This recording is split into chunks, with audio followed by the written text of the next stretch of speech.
This is Antigua, one of the most beautiful islands in the Caribbean, and a place that we think of today as a kind of paradise.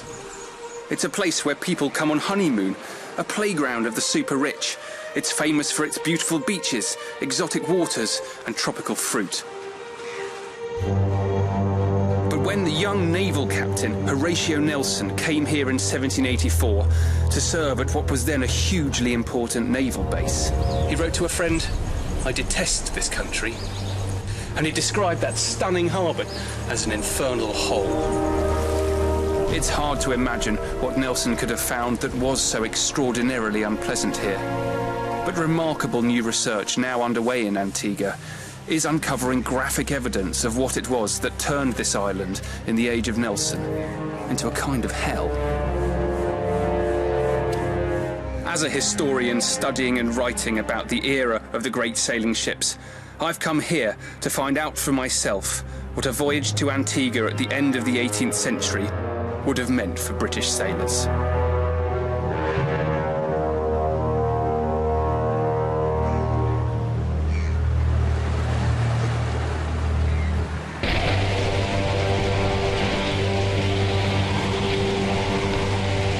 August 2010, and the island of Antigua is battered by storms in the wake of Hurricane Earl. Massive rainfall sent torrents coursing down into the sea, splitting open channels and ravines in the hillsides and beaches.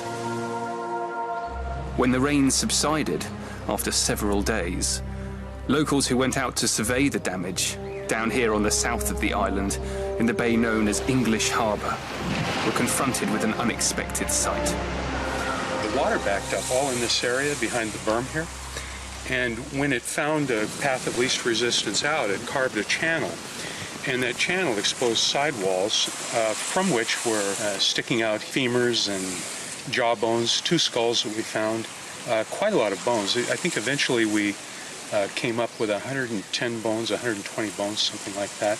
They weren't deposited straight out on the beach. They were scattered all along the beach both directions. So you're just walking along picking up pieces of human? It was quite eerie. And looking about this high and seeing the cranium of a human being that's got this yellowish brown glow to it, and you immediately know they're quite ancient. That's the moment it hit me, and that's where the adrenaline rush came, is, holy cow, this is not my normal Saturday morning walk. What do I do with these things? But there were so many, and there was not an option to rebury them here. And the next best thing I could do was call Reg Murphy at the Dockyard Museum and find out, what do I need to do? How do we take care of these things properly?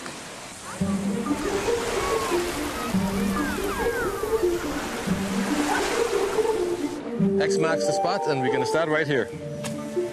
Antiguan archaeologist Dr. Reg Murphy is one of the leading historians in the Caribbean, and he is now preparing for an excavation of the beach. It'll be somewhere between 2 feet to 5 feet, so we can expect anything. The aim is to try and find out exactly who was buried here on the Antiguan coastline, and why. It's part of a bigger project to reassess the colonial story of an island, which turns out to be one of the most richly endowed and least researched sites of British imperial history. So right along here you can see is a lighter sand, then dark compost material, then beneath that sandy again. So we know these are like the frequencies of hurricanes. The beach is never the same. The sand is always moving. So this is good news because it shows there's good stratigraphy, good deposition, which hopefully mean intact burials deep down. So it's perfect condition, what I hope to see. But now it's just hard work. See this top stuff up. What's going on? Antigua was one of a string of British possessions in the Caribbean, inconveniently interrupted by the occasional French island. Through much of the 18th century, the West Indies, highly valued for their lucrative commodities, were the scene of a sequence of colonial wars as the European powers of Spain, Holland, France and Britain jostled for ownership of the islands. But in the last decades of the century, Britain emerged as the dominant power in the region, thanks to the supremacy of her naval fleet. Throughout the 18th and 19th centuries, this natural harbour was a safe haven for naval ships sheltering during the hurricane season. The main business of the dockyard happened just the other side of the headland over there. But many of the naval vessels, the powerful ships of the line, the fast frigates, the nimble cutters and sloops, they anchored here at Galleon Beach. Consequently, over the centuries, this stretch of sand was imprinted with the footsteps of many thousands of sailors coming and going. And for many, this was their first taste of the Caribbean, but for some, it was their last.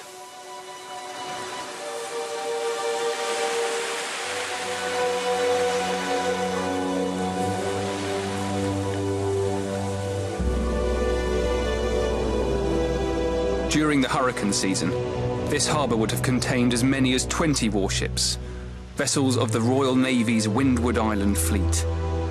They sailed here from all over the empire, and their role was to protect British trade.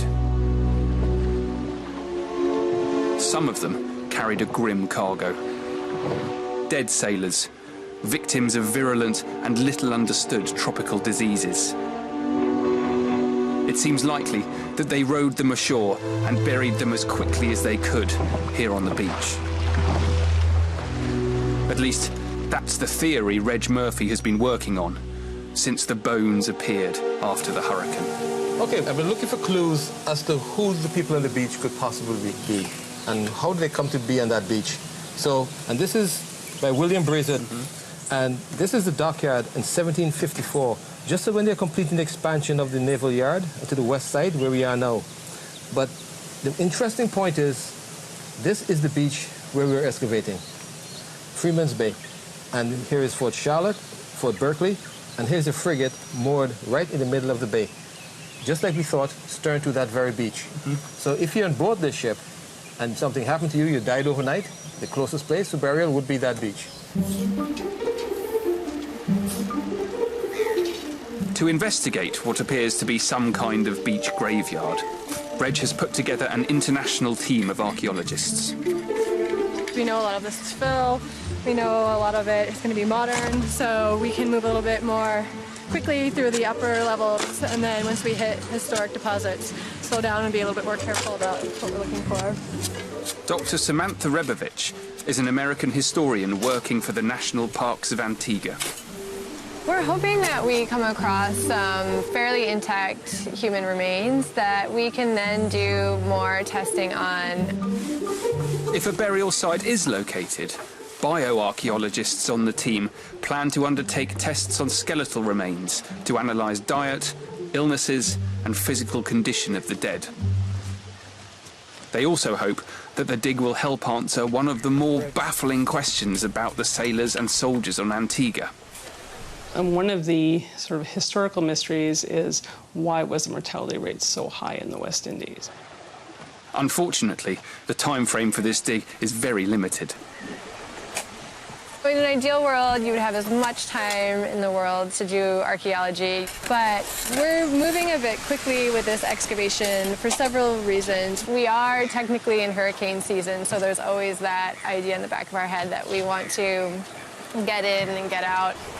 You always want to move a little bit faster also when you're dealing with human remains because you don't want to leave them exposed for very long. So it is a bit of a trade-off in terms of how meticulous we can be, but at the same time, we're always very careful.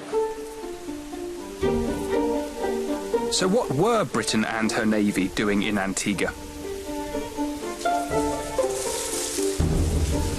This is what it was all about. A fashionable and addictive stimulant at the very heart of the British and European economies. Sugar.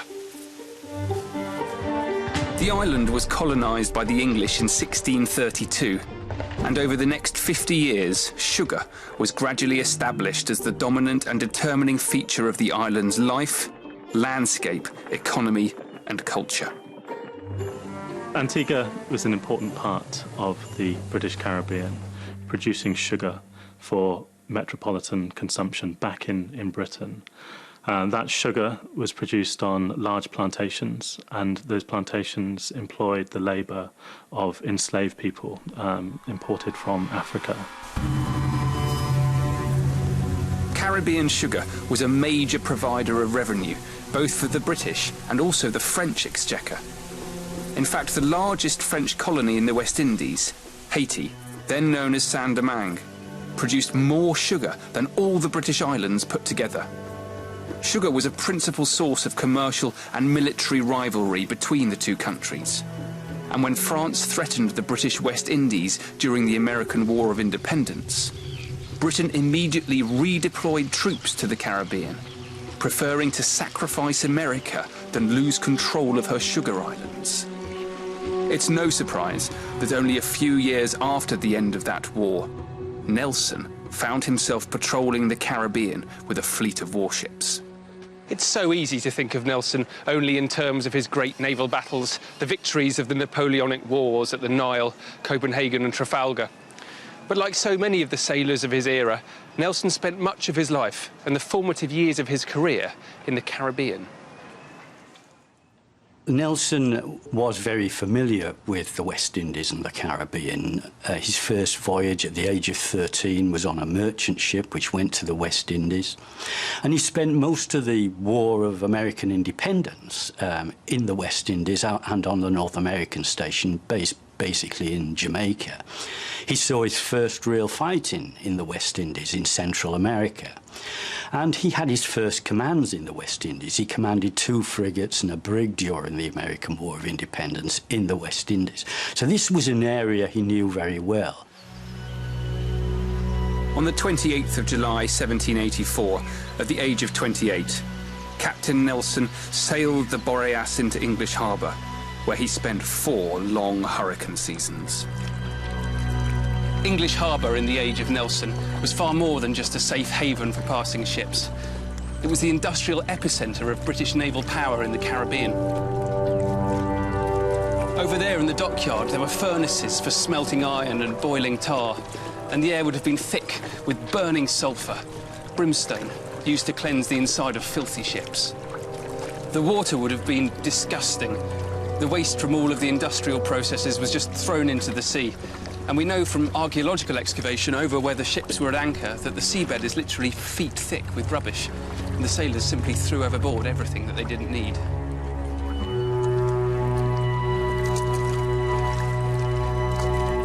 Think about the sewage.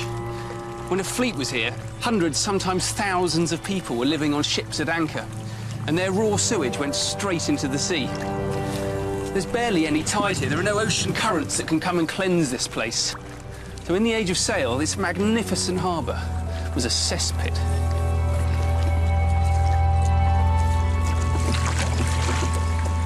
And the ships themselves were desperately unhealthy places, with so many people crammed into such a confined space. And out here on the water, it's also incredibly hot. It's a bit like being in the crater of a volcano, and these hills stifle the wind. Life on those ships must have been unbearable.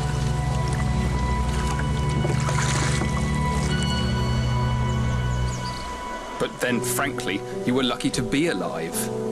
Tropical fevers, mostly diseases borne by mosquitoes, flourished across the Caribbean, largely as a result of the destruction of the natural ecology by plantation farmers. Malaria was a problem. Yellow fever in particular caused havoc. Anybody serving in the British Army or in the British Navy who discovered that they were being posted to the Caribbean would certainly have been terrified by that prospect. They would have been terrified not really because of the sorts of military experiences that they might have in the Caribbean. They would have been terrified because of the reputation that the Caribbean had as a charnel house, a place where people died, a place where people died of disease. Up above the harbour are the remnants of a large military compound, part of a vast defensive system of fortifications that surrounded the island as protection against the threat of French invasion. Towards the end of the first day of digging at the beach excavation site, Reg Murphy took me to visit the old military cemetery attached to the compound, to look at the grave of the young wife of an officer who died while her husband was serving on the island. The inscription captures something of the fear and the misery of serving in this tropical outpost. It says, "Sacred to the memory of Harriet, the beloved wife of Sergeant Major T.W. Hipkin of HM 54th Regiment, who fell a victim to the withering effects, and that's important, withering effects of this climate and dysentery on the 23rd June 1851. Now that's just before this regiment left. Age 33 years old, the last tribute of his sorrowing husband. So he's buried his wife here. He left her behind. And the funny thing is, less than 100 officers or men were allowed to bring their wives, but she accompanied him out here. And it's sad to think that she's still here, and he moved on. But what's important is died of the withering effects of this climate. When people are withering, to me, I take that as meaning they're sickly, the heat. Not just the heat, maybe it's the food, maybe it's the water. What else is making you wither? Is it you've been poisoned? And then the dysentery. Well, dysentery, we know that's pretty efficient. So you get a sense of her losing weight, becoming weaker, becoming sicker, yeah. And they were certainly clear that it was the climate that was to blame. So this is a monument, a megalith to the 54th Regiment.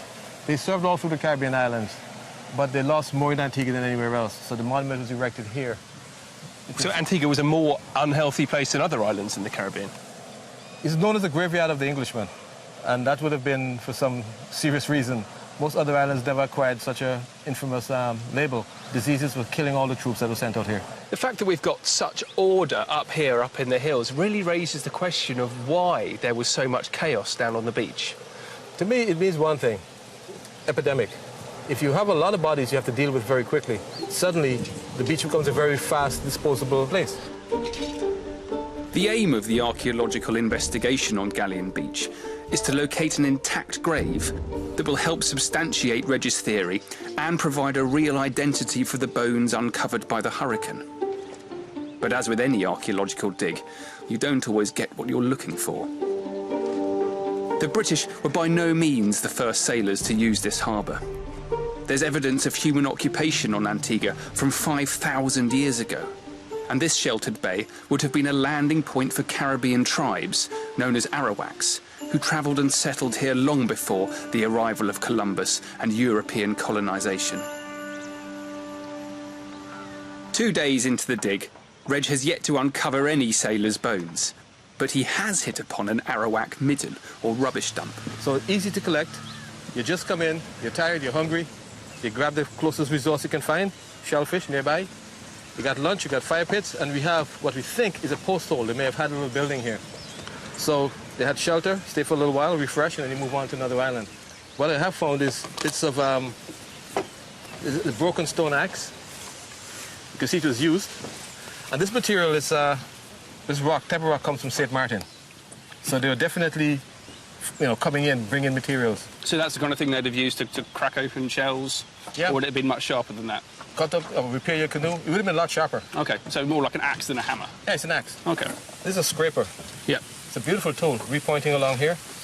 It's still razor sharp after all these years. So a scraper is something that might have been used for butchering? Yeah. Yeah, OK. Or for scraping a piece of meat, or again, for woodworking, because remember the canoes are really important to them. What we have here is the lip of a conch shell.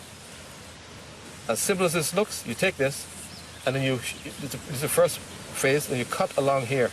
It's the thinnest part. If you notice the middle is thicker, it gets really thin. You break along there, and you sharpen this end, and you have a beautiful axe. But the interesting thing about this site, though, is also in all of this we're finding a European thimble. I mean, I don't think they used thimbles back then, but it's a very old thimble. It's a classic sailor's tool. They had a sailor's palm to drive big needles through canvas, but also smaller ones to do smaller, more delicate work. Repair their uniforms, sew up your buttons, and all sorts of things. So this is an amazing artifact.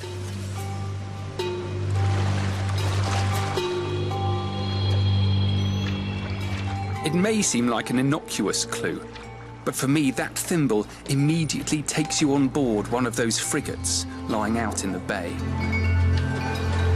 A tiny thimble might seem like a strange object to associate with a sailor on a massive warship. Yes, ships like these were built for war.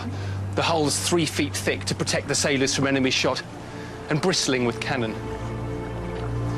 But they were also the sailors' home. The ship's weather deck would have been a hive of activity.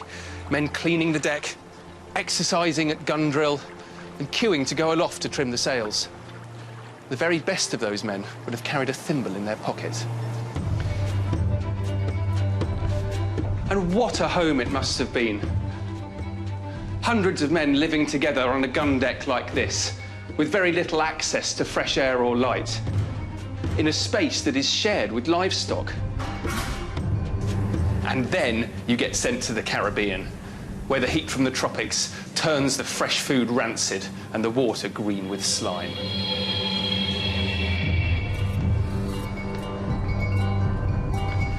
The further forward you come in a ship, the more cramped and dark it becomes.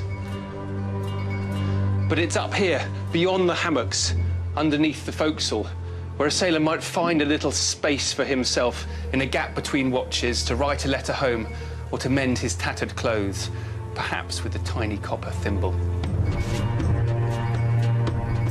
After months of living in these conditions, you can just imagine how desperate people would have been to get off their ship and feel dry land beneath their feet. However, shore leave was a rare commodity. Desertion was extremely common, so most sailors who arrived in English harbour would hardly ever have left their ship except under strict controls, unless, of course, they were sick or dead.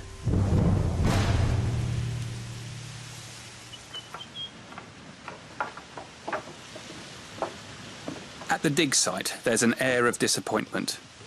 Reggie's excavation, although full of interesting prehistoric artefacts, failed to unearth any of the hoped-for sailors' remains. However, right at the end of the day, there have been some significant developments in the second trench. Fragments of a body are beginning to emerge. Professor Tamara Varney from Lakehead University, Ontario, is one of the senior archaeologists on the dig. How have you been getting on?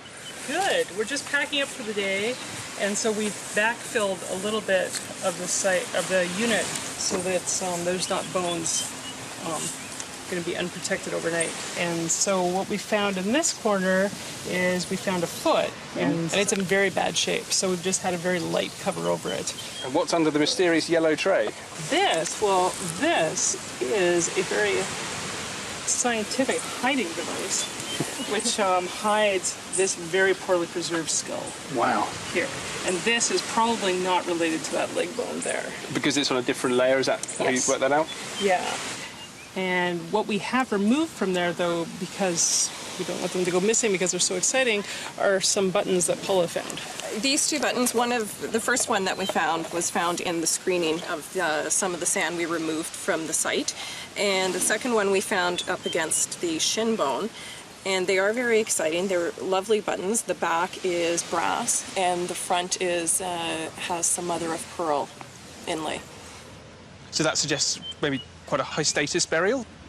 It could suggest that this individual that they were found with was of higher rank than some of the other sailors. Yeah, what's really exciting about these buttons is that they are a little more ornate than the buttons we've typically found at military sites in the past. And with this mother of pearl inlay, it's just a lot more elaborate than a plain homemade bone button or shell button, which were typically found on sort of undergarments or pants and shirts. And so that leads us to believe that there's somebody of probably higher rank than the other sailors that we've uncovered at this site and at a nearby Royal Navy Hospital cemetery. So who did these buttons belong to? They're not from a naval uniform. Perhaps they belonged to a gentleman passenger. Perhaps a planter off to visit his estate. What's remarkable is that so much of the landscape and buildings that their owner would have seen if he had made it on shore alive are still being used today, just as they would have been 250 years ago. One extraordinary relic from the 18th century that's still beautifully preserved is this enormous water collecting tank. There are no rivers or lakes on Antigua. All of the fresh water they use to drink, to cook, to clean had to come from the sky. Water pours down this slope into vast collection chambers underneath. And sailors would then roll their barrels up here and fill them up and take them back to the ships. But what's really remarkable is the graffiti that survives on the surrounding walls. It's a magnificent resource because handwriting is so personal. You get a real sense of the people who are here. Here we've got John Webb, who's chosen to carve his name deep using very straight lines and a very clear O there. Further up, we've got James Gates, who's used a much more cursive hand. The ship Roebuck here, another date, 1743 here. E.G. 1740. Down here, I.D.W.H. in 1748. It's almost like what you would do on the walls in a prison. These men are putting their marks here. They're saying that they've been here. They're saying that they've endured. They're saying that they've survived.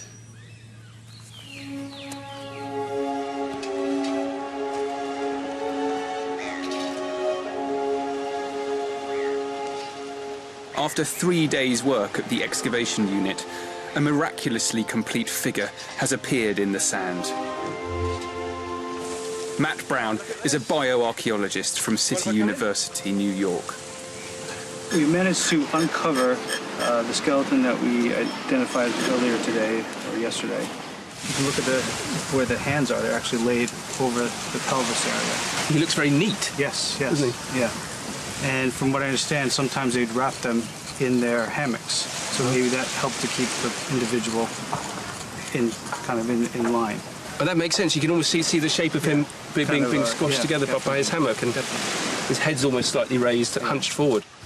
Can you give me a rough idea of what kind of period we're looking at? As far as dating the individual skeleton, you'd likely want to have some kind of artifacts, that kind of thing, that would go along with the skeleton to give you some idea of a date. But as of right now, we don't have any kind of evidence of any kind of artifacts here. So the mother of pearl buttons that we found at the end of the day yesterday, they're actually from a different layer. They're from a different layer and probably different individual. So probably someone completely different. Yeah. So it kind of emphasises the complexity of this site. Yeah, definitely. So Corey, what's going on up this end? So what we are doing is we're just starting to uncover a part of the mandible here. You can see it's just the teeth, which are still intact in some areas right here. So it's incredibly vivid, isn't it? When the teeth emerge, it makes it so much more human almost. Absolutely, and you can just see right away that there's a bit of a dental wear on it, so you can see from normal use. So it's really nice to see that we have something there that can be added to all the other ways of which you can age, or at least use different age composites to look at.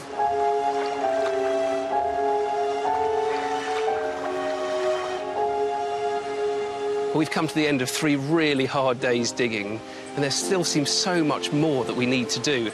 And as always with archaeology, there's a limited time frame within which to do it. And we've pulled all of these skeletal remains from a trench no more than 2 meters squared, and it's only the second trench that we've dug. And there's more material coming up all the time, and we simply don't know what's going to come next. And such a wealth of material from such a confined space really makes you think about the complexity of the human story that played itself out here. Naval life in the tropics was undoubtedly arduous and dangerous. But what was the island itself like? 30 minutes drive inland, another archaeological dig is underway, excavating one of Antigua's first and largest sugar plantations. British sailors who came here in the 18th century were well aware that the island was wholly given over to the brutal business of industrial-scale sugar cultivation. The whole island was a sea of cane, and if anyone lived a hellish existence here, it was undoubtedly the hundreds of thousands of slaves who were sent here from West Africa.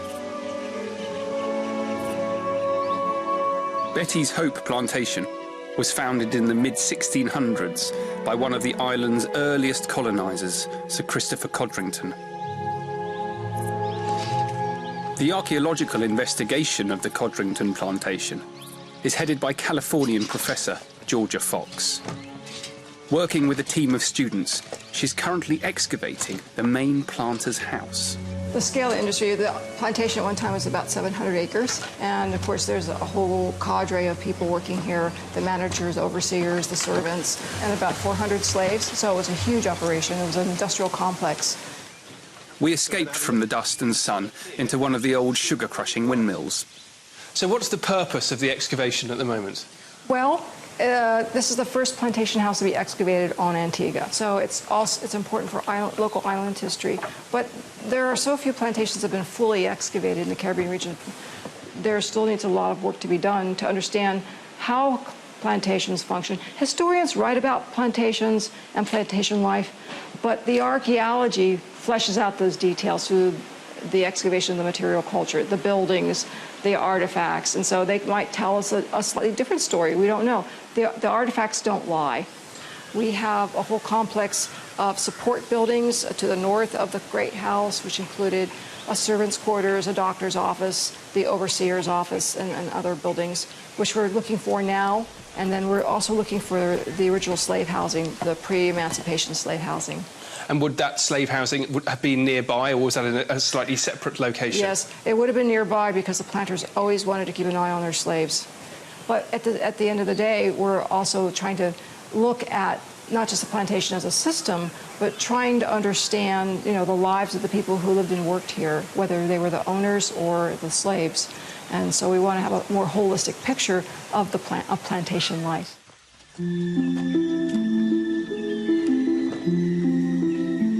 Central to the work at Betty's Hope is a search for more detailed archaeological information about slave life. A few shards of rough slave pottery have been unearthed, but there is precious little solid evidence of their homes, culture, or experiences.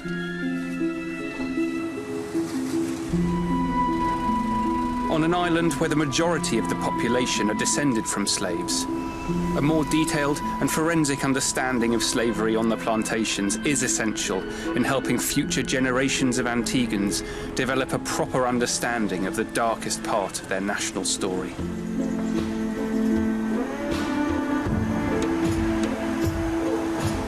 We've just had a phone call from the guys excavating down on the beach, and they've started to uncover another skeleton in the same trench.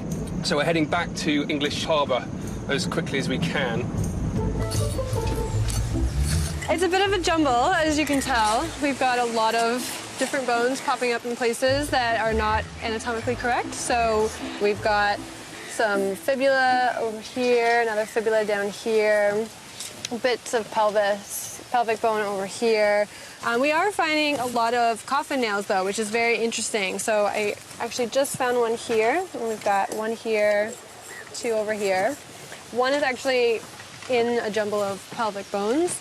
And this is the individual that we're pretty confident was associated with the buttons that we found the other day, those fancy buttons. So in total, how many buttons have we found then?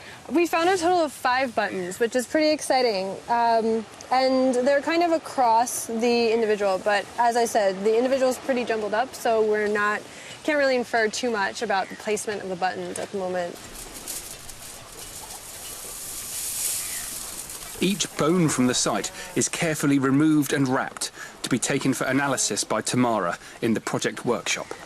Since I've been working in Antigua for the last 15 years, I've been specifically interested in the British Navy in Antigua and how they lived here and how they adapted to life in the Caribbean. They're dealing with the heat, they're dealing with lack of water, sometimes lack of rations, that sort of thing. Central to Tamara's analysis is a detailed examination of diet as revealed by the mineral content in each individual set of bones. I also do what we call archaeological bone chemistry. And so I investigate what they were eating over their lifetimes and if that diet changed once they got to Antigua. 1, 2, 3. Initially, my work was basically looking at elemental components of diet, which are later transformed into body tissues. And because you essentially are what you eat, you can get a very generalized look at what people were eating. And people coming from Britain would have been eating a very different diet than people living in the Caribbean or slaves being transported from Africa. And in that way, I can separate the Europeans from the Africans. Working on bone samples taken during an earlier dig at the site of the cemetery of the Naval Hospital in English Harbour, Tamara was able to confirm that Europeans and Africans were buried alongside one another, contradicting some of the notions of racial segregation in the 18th century Caribbean. One of the interesting things about the Naval Hospital Cemetery that I dug a few years back is that there were people of African and European ancestry. And you can really see how when the Navy brought sailors and soldiers here, that they didn't live as long as the Africans. It's astonishing how young many of the sailors and soldiers are when we estimate their age at death from their bones. Seeing these bones being taken out of the ground with such delicacy and care really makes you wonder whether the bodies were put into the ground in the first place with any ceremony and dignity. And these men were husbands, they were sons, they were fathers. Were their families ever told what had become of them? Were they ever told where they'd been buried? And the longer I spend at this dig, it's clear that this is far more than just a scientific exercise. And there's a human tragedy here that we need to understand.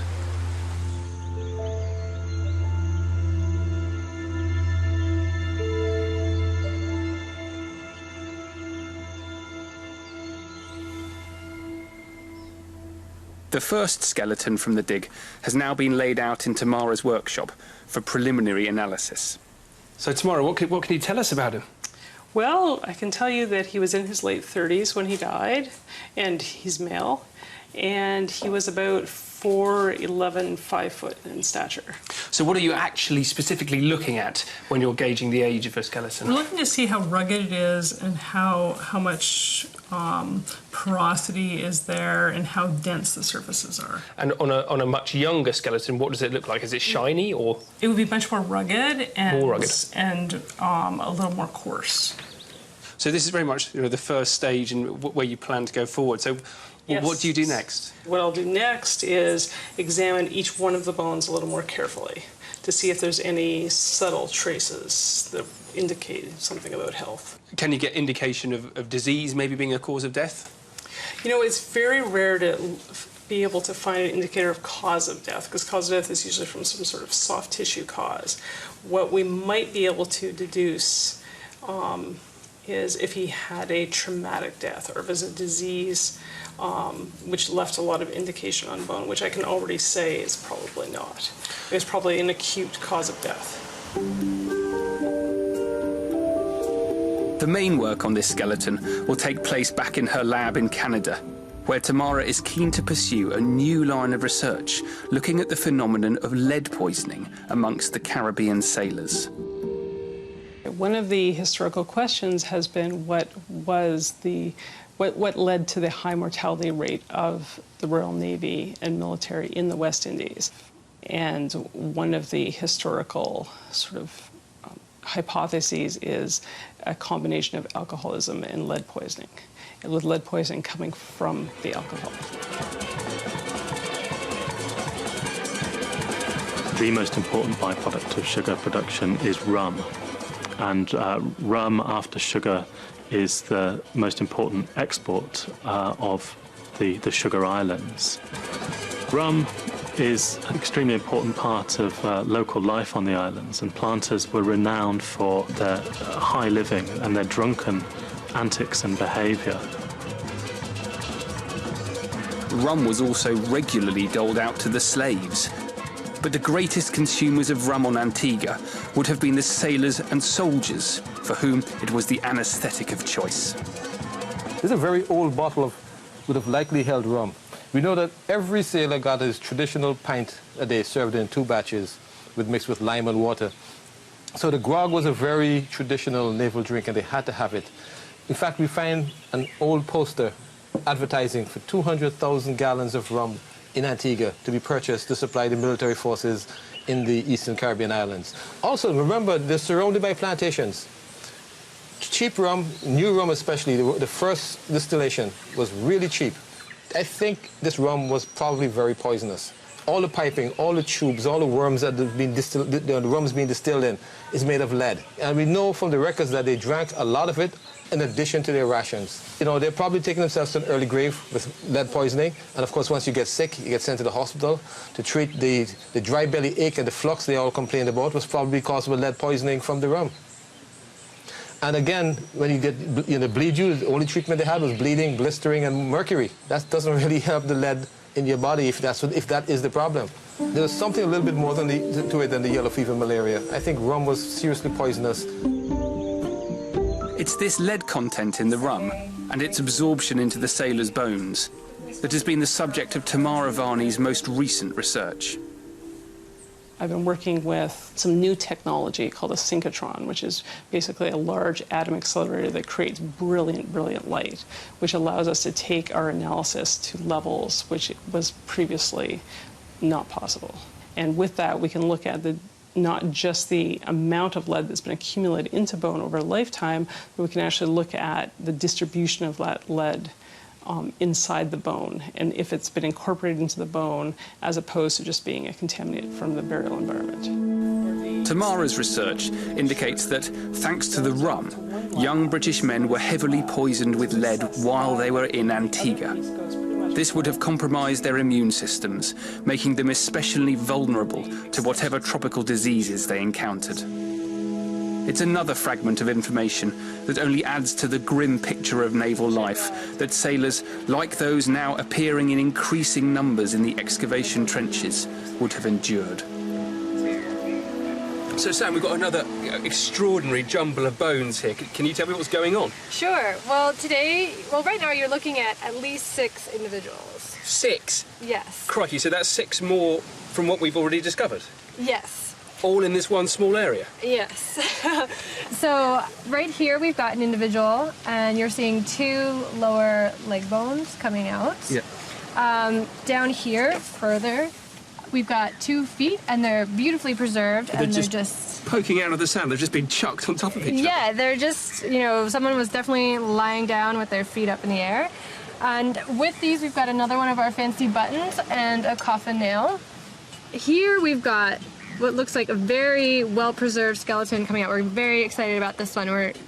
This is burial number 4, and you can see we've got 2 patellas here. Those are the knee bones. Very neatly placed together. Yes, absolutely. And you've got a bit of the pelvis and the spine coming up. So this looks like it's going to be a really great find. So we're going to work on this area next and see where it goes from there.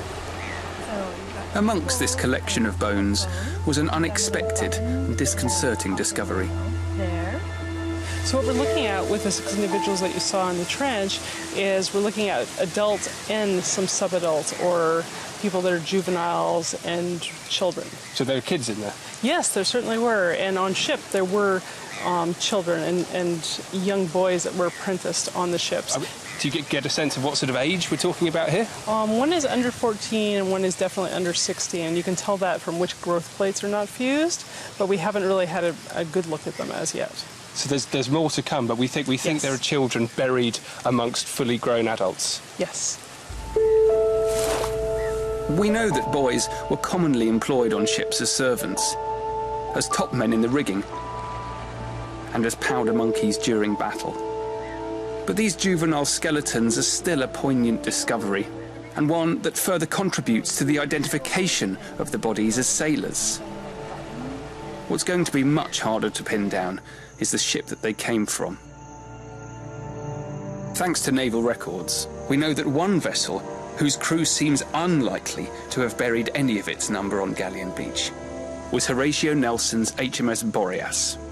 Nelson did actually quite well during this 3 or 4 years in the Boreas. He suffered very few casualties through fevers, and scurvy wasn't a problem for him, because being in one of the upsides of being in port so often was, of course, you did have ready access to fresh provisions, water, fruit, vegetables, these sort of things, which became much more problematic when you were on deep sea journeys. So the scurvy problem wasn't such a great one, and he managed to avoid the fevers. It was a difficult command, and Nelson did try to bring to it elements that would make it more tolerable. One of the things he used to persuade sailors to do was to involve themselves in amateur dramatics. They used to devise plays. They used to dress up and perform these plays, and Nelson and the officers would go and watch them. And it was interesting to see men capering about in women's dresses and going through this type of performance. He also encouraged dancing and juggling and various other activities. The main reason for the health of Nelson's crew was probably not the dancing, but the relative peace in the Caribbean in the mid-1780s. The worst outbreaks of disease occurred during times of war, and it was during the years immediately after Nelson was in Antigua, in the 1790s, that the island witnessed the most intense period of militarization. Thanks to Britain's war with revolutionary France, Antigua became the most heavily fortified island in the region, and a garrison for up to 5,000 troops. The arrival of large numbers of Europeans into Caribbean port towns, which is exactly what happens when you get battalions of troops arriving from Europe. Europeans without any previous exposure to yellow fever, who've built up no immunity to tropical fevers, all arriving at one time in one place, create the perfect conditions for fever to tear through their ranks. And this is exactly what happened in the early 1790s. The revolution in France created turmoil in her colonies in the Caribbean, and France's largest and most lucrative possession, Saint-Domingue, witnessed a violent and successful slave-led revolution. French and British troops poured into the Caribbean as the conflict spread, although many of them never made it into battle. By far the majority of the ensuing casualties were caused by tropical fever.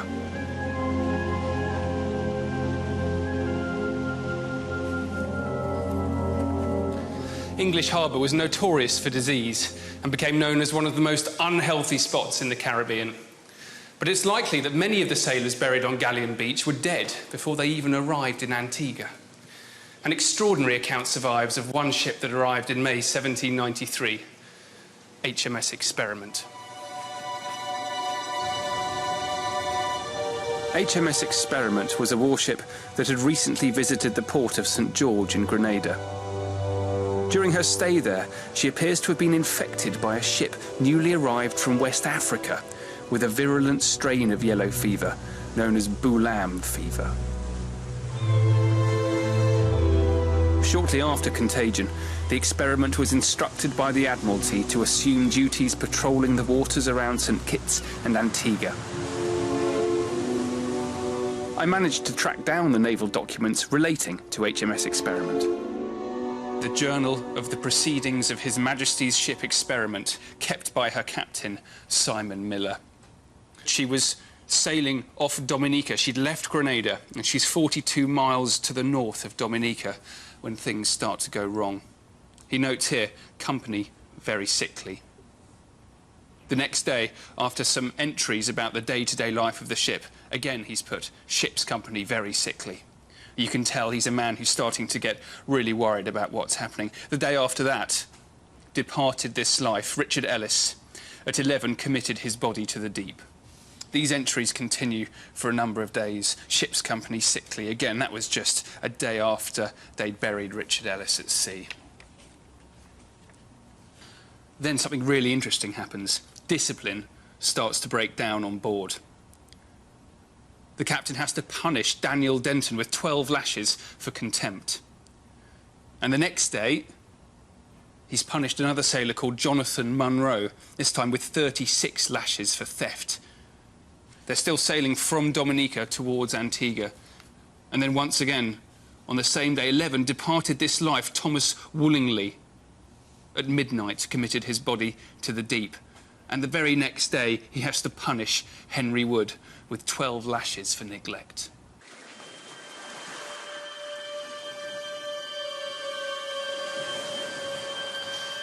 By the time the Experiment arrived at the mouth of English Harbour, she was like a ghost ship.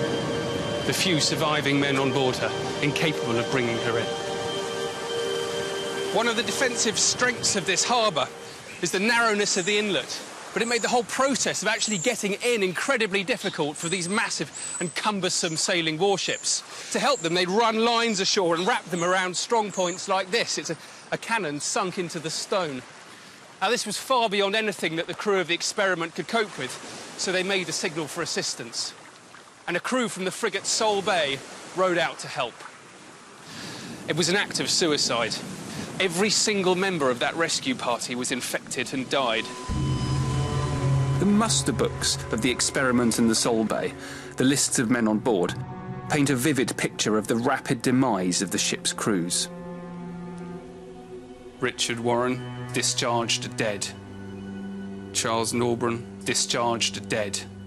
Thomas Rowston, Robert Tozer, Francis Juno, William Sutherland, Jonathan Leach, George Cook, William Tiller, Sam Dyer, Robert Giles, all dead.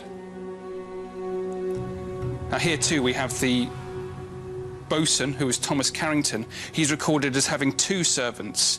So these would have been 2 boys learning the trade of the boatswain. Jonathan Burnett, discharged dead on the 21st of October. And another boatswain's servant, David Richards. He died on exactly the same day. It just makes you wonder if these are the boys that are buried on Galleon Beach.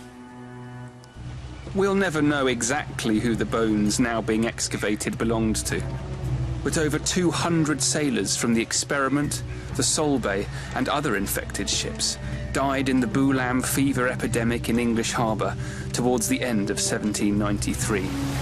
And it's more than likely that the bodies of Francis Juno, Robert Tozer, Richard Warren, Jonathan Burnett and all the others were hurriedly disposed of here on the sand dunes.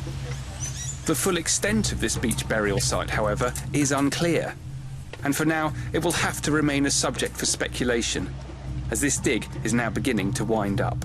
Yesterday we found those 2 perfect feet just sticking out of the sand. Yeah. What happened to them? But we decided, based on the amount of time we have left for this dig, that it's better to leave this individual in situ or in place, because we actually found that this individual extended further, and we'd actually have to cut this all the way back to remove, or to expose it at least. So when we leave this trench, there's still going to be more archaeological material left? Yeah, there's still going to be individuals here. And it's better that way, that you don't want to take individuals out if you don't have, one, the space or the time to actually do the analysis. But do you think we've recovered sufficient material to be able to tell this story adequately well? I think depending on the analyses that are going to be run, as far as sailors, you have a large span or a large range of individuals on these boats coming in. If they are dying of disease, it's not just affecting older individuals, it's affecting all age groups. Time has run out for the archaeologists.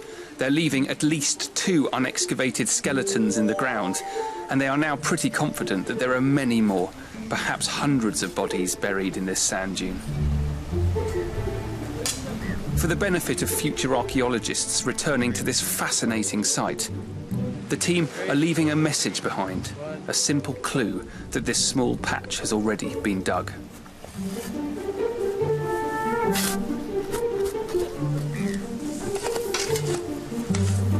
We know that some of the sailors who came to Antigua in the 18th century did enjoy the warm seas, the fresh fish, the Caribbean colours, the fruit, the rum. But the brutality of naval life, the overwhelming heat and the constant fear of disease on this polluted, heavily militarised, factory farm slave island undoubtedly turned Antigua into a kind of hell for most of the men and women who ended up here.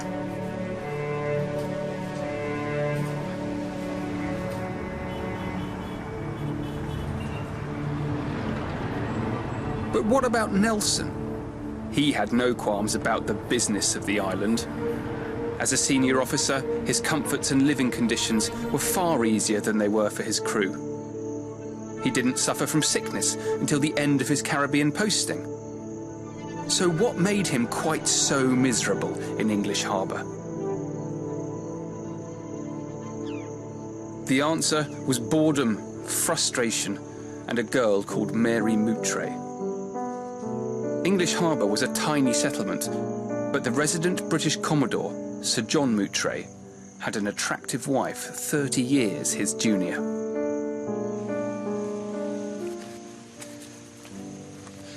Moutray's house, wishfully known as Windsor, was up here on the hill behind the dockyard, where you can feel the breeze coming in from the open sea. And it was at Windsor where Nelson and his good friend Cuthbert Collingwood found a measure of respite from their naval duties in the company of Moutray's beguiling young wife. Unfortunately, it was a short-lived friendship. Mary left Antigua with her husband in the late spring of '85. So Nelson only knew her for really between August and May. But it actually almost destroyed him. He talks in his letters about her being the most amiable person that he had ever known. He was absolutely lost. And the first time he went back to English Harbour after she left, he walked up the hill to the house, and he was so distraught of the sight of this place, where, as he said, I've spent more happy hours here than anywhere else. He wrote to his brother, "This country appears now intolerable, my dear friend being absent. It is barren indeed. English Harbour I hate the sight of." Given Nelson's feelings about this place, it's ironic that the dockyard at English Harbour is now universally known as Nelson's Dockyard.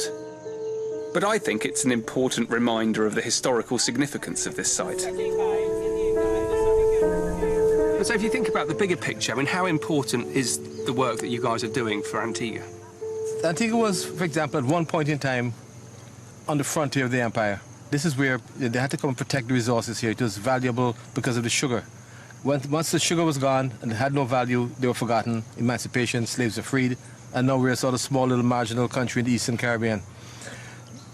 For us, we're still groping, trying to learn about our past. What's written, let's say, history is his story, the tale told by the winner. What do we know about our history, really, from an Antiguan perspective? If we go back to the history books, who wrote our history? There are no Antiguan, no sort of official historians here. So we sort of pick up all these accounts from written all over the world. And archaeology to me is like a shake, we shake the whole historical tree and see what drops out of it. And in a lot of cases we find it's not exactly quite right. For example, looking at that building across the hill up here, that's apparently built for King William IV when he was here in 1787. Turns out it wasn't built until 1805. Thanks to the archaeology, we figured it out now. So archaeology tests these things, and we're now looking at it from our perspective as Antiguans and from what's actually physically there. The archaeological work of Reg and his colleagues is important not just for Antigua, but also for Britain. It's helping piece together the far from complete history of the relationship between our two Atlantic islands. In particular, the excavation of Galleon Beach brings into focus a dark and forgotten chapter of that story and provides a poignant moment of commemoration for the hundreds, probably thousands of young sailors of the British Navy who died in Antigua, not in battle, but in their hammocks, hastily disposed of at the time and forgotten ever since.